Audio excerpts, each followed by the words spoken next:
Hello my dear students, okay very good morning to all of you. आज हम लोग grouping of capacitor का दूसरा भाग पढ़ेंगे। नाम है उसका पैरेलल ग्रुपिंग ऑफ कैपेसिटर। पिछला क्लास में, पिछले लेक्चर्स में हम आपको बताए थे सीरीज ग्रुपिंग ऑफ कैपेसिटर, यानी कैपेसिटर को सीरीज में हम लोग ग्रुप किए थे, सीरीज में कंबाइन किए थे। आज हम लोग उसी कैपेसिटर को पैरेलल में ग्रुप करेंगे, यानी पैरेलल में कंबाइन करेंगे। तब नेट कैपेसिटेंस का वैल्यू क्या आएगा, उसका एक्सप्रेशन निकालने जा रहे हैं। मान लीजिए एग्जामिनेशन में आता है find the expression for the net capacitance of the capacitors they are joint और कनेक्टेड इन पैरेलल ग्रुपिंग। तो सवाल बनाने में भी, प्रॉब्लम सॉल्व करने में भी और थ्योरी को भी पूछने, दोनों जगह ये काम आता है। तो आज हम लोग जस्ट स्टार्ट करते हैं parallel grouping of capacitor. Parallel grouping of capacitor, यानी कैपेसिटर को पैरेलल ही हम लोग ग्रुप करेंगे। उसके लिए एक छोटा सा फिगर बना लेंगे ताकि क्लियर हो जाएगा, तब पता चले।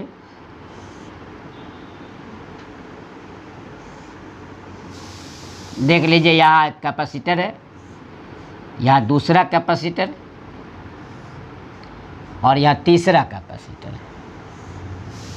तीनों को हम लोग इस तरह पैरेलली ग्रुप कर दिए।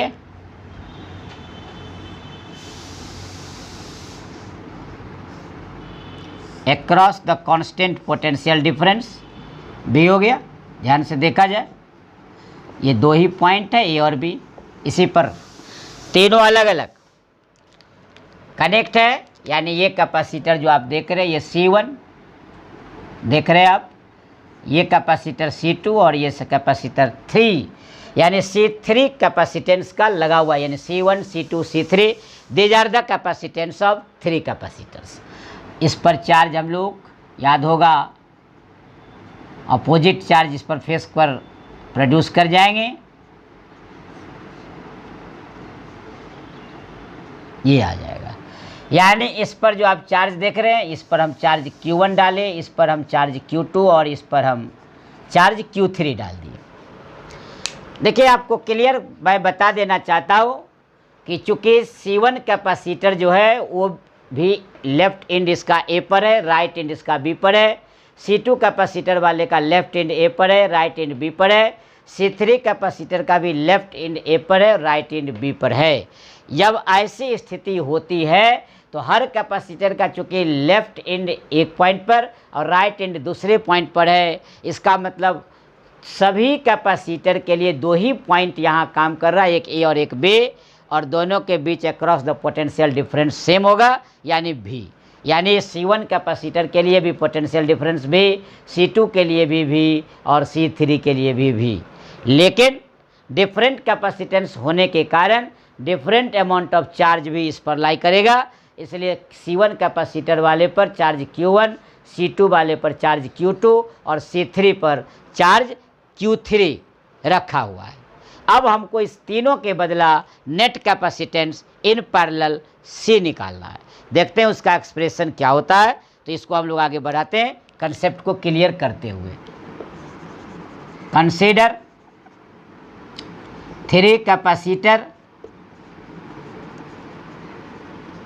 Of capacitances C1, C2 and C3 are connected in parallel across constant potential difference V. Again, let the charge Q1, Q2 and Q3 are given on capacitor of capacitances C1, C2 and C3 respectively as shown in figure. Clear हो गया। अब हम लोग क्या करते हैं, that is total charge Q क्या हो गया, Q1 Q2 और प्लस Q3। ये तो अलग अलग चार्ज है, C1 पर अलग, C2 पर अलग, C3 पर अलग। टोटल चार्ज कितना पूरे कॉम्बिनेशन के अक्रॉस, तो ये हो गया Q। इसका अर्थ हो गया where Q is equal to total charge across combination, यानी पूरा सब के सब मिलाकर टोटल चार्ज हो जाएंगे Q इज इक्वल टू। अब हम लोग क्या करेंगे, Q1 Q2 Q3 का वैल्यू निकालकर इक्वेशन 1 में रख देंगे। वी नो दैट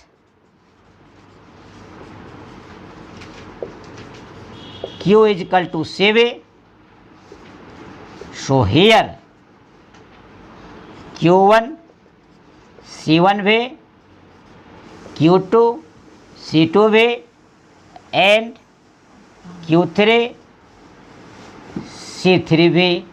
ये इक्वेशन 2 कर दे या छोड़ दिया जाए। देखिए Q बराबर से भी, तो यहाँ पर हम लोग Q1 के लिए क्या निकालेंगे, C1 भी, Q2 के लिए C2 भी और Q3 के लिए C3 भी। बात उठती है कि इसमें 1 2 3 दिए, भी में क्यों नहीं दिए, इसलिए कि पहला कैपेसिटर C1 के लिए भी पोटेंशियल डिफरेंस भी, C2 के लिए भी पोटेंशियल डिफरेंस भी, C3 के लिए भी पोटेंशियल डिफरेंस भी, यानी across the combination total potential difference भी होगा। क्योंकि सबों का लेफ्ट एंड 1 पॉइंट A पर और राइट पॉइंट B पर कनेक्टेड है, इसलिए पोटेंशियल डिफरेंस में कोई चेंज नहीं होगा। तो इसलिए ध्यान रखेंगे, इस तरह Q1 Q2 Q3 का वैल्यू इक्वेशन 1 में हम लोग पुट कर देंगे। पुटिंग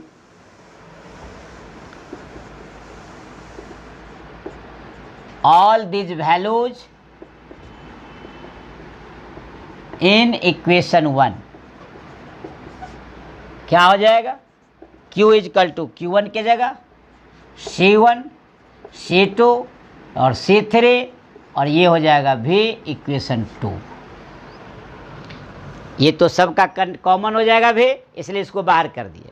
अब मान लेते हैं इस तीनों के बदला एक ही नेट कैपेसिटेंस C हो जाए पैरेलल ग्रुपिंग में, तो एफ CP बी द, ये जानबूझ के P लिखे हैं पैरेलल के लिए ताकि आपका कंसेप्ट क्लियर हो जाए कि P फॉर पैरेलल। तो if CP be the net capacitance of all these capacitors in parallel grouping, then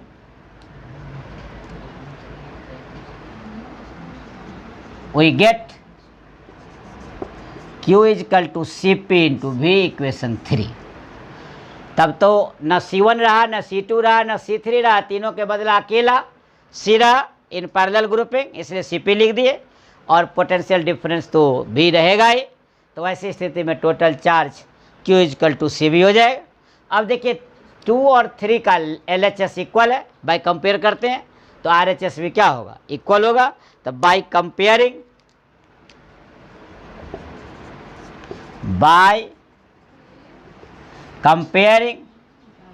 equation 2 and 3 CP भी C1 C2 C3 भी हो जाएगा। अब हम लोग क्या करेंगे, ये भी और भी कैंसिल, तो क्लियर हो गया CP is equal to C1 C2 और C3। इस तरह आपने देखा कि पैरेलल ग्रुपिंग में नेट कैपेसिटेंस इंडिविजुअल कैपेसिटेंस के सम के बराबर हो गया।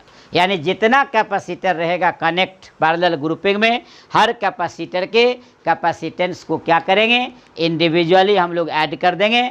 Total net capacitance of capacitor निकल जाएगा तब जब ये पैरेलल ग्रुपिंग में कनेक्ट रहेगा। तो इस तरह आप पैरेलल ग्रुपिंग ऑफ कैपेसिटर देखें कि क्या करना है। कुछ एकदम सिंपल, मान लेते हैं कि 4 माइक्रोफैराड 6 माइक्रोफैराड और 10 माइक्रोफैराड का कैपेसिटर कनेक्ट है, क्या उसका पैरेलल ग्रुपिंग में नेट कैपेसिटेंस होगा। कितना आसान है, 4, 6, 10 जितना भी वैल्यू रहेगा सबको ऐड कर देंगे, नेट कैपेसिटेंस का वैल्यू निकल जाएगा।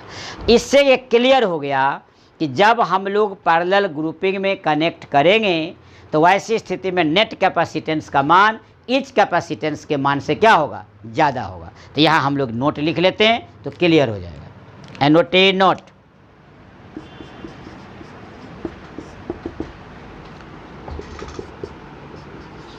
the value of net capacitance is greater than that of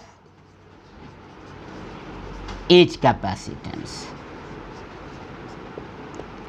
clear हो गया। The value of net capacitance is greater than that of each capacitance. प्रत्येक कैपेसिटेंस से नेट कैपेसिटेंस का मान ज़्यादा होगा। देखिए ये 2 है, ये 3 है, ये 6 है, तो जोड़ दीजिए 6, 3, 9, 2, 11। पैरेलल कनेक्शन में 11, 2 से भी ज़्यादा, 3 से भी ज़्यादा, 6 से भी ज़्यादा, यानी इसमें ज़्यादा होगा। नंबर 2, ऐसा भी हो सकता है कि डिफरेंट कैपेसिटी का कैपेसिटर न हो, यानी कैपेसिटेंस जो अलग अलग है वो ऐसा भी हो सकता है कि सेम हो, आइडेंटिकल हो। यदि ये भी C1, ये भी C1, ये भी C1, C1 का मतलब 5 microfarad, 5 microfarad, 5 microfarad, 10 microfarad, 10 microfarad, 10 micro, यानी आइडेंटिकल बोलते हैं, यानी किसी का कैपेसिटेंस अलग अलग नहीं, सबों का इक्वल हो, तब क्या होगा नेट कैपेसिटेंस। जितना एक का होगा उससे मल्टीप्लाई कर देंगे तो वो ईच का टोटल का निकल जाएगा। देख लीजिए आप, ये 2, ये 2, ये 2, तो 2 + 2 + 2 6 हो जाएगा। एक ही बार हम लोग 3 से 2 को मल्टीप्लाई कर दिए तो 2 × 3 6 हो जाएगा। यदि 5 कैपेसिटर है और ईच ऑफ कैपेसिटेंस 2 माइक्रोफैराड है तो हम लोग क्या करेंगे, दोनों को मल्टीप्लाई कर देंगे, 10 हो जाएगा। ऐसे जोड़ेंगे 5 को के 2 बार, तो 2 + 2 + 2 + 2 + 2 इट विल गिव यू 10। इसलिए हम लोग आइडेंटिकल के केस में क्या करेंगे, डायरेक्ट मल्टीप्लाई कर देंगे। देखते हैं एक सवाल। पहला नोट यहाँ समझा करके दूसरा नोट यहाँ बता रहा हूँ मैं कि if n identical capacitor are connected in parallel grouping the net capacitance क्या होगा, Cp = NC1। इसका अर्थ ये हो गया कि एक सिंगल कैपेसिटर का जितना कैपेसिटेंस है ऐसे ऐसे यदि n है तो n से मल्टीप्लाई कर देना है।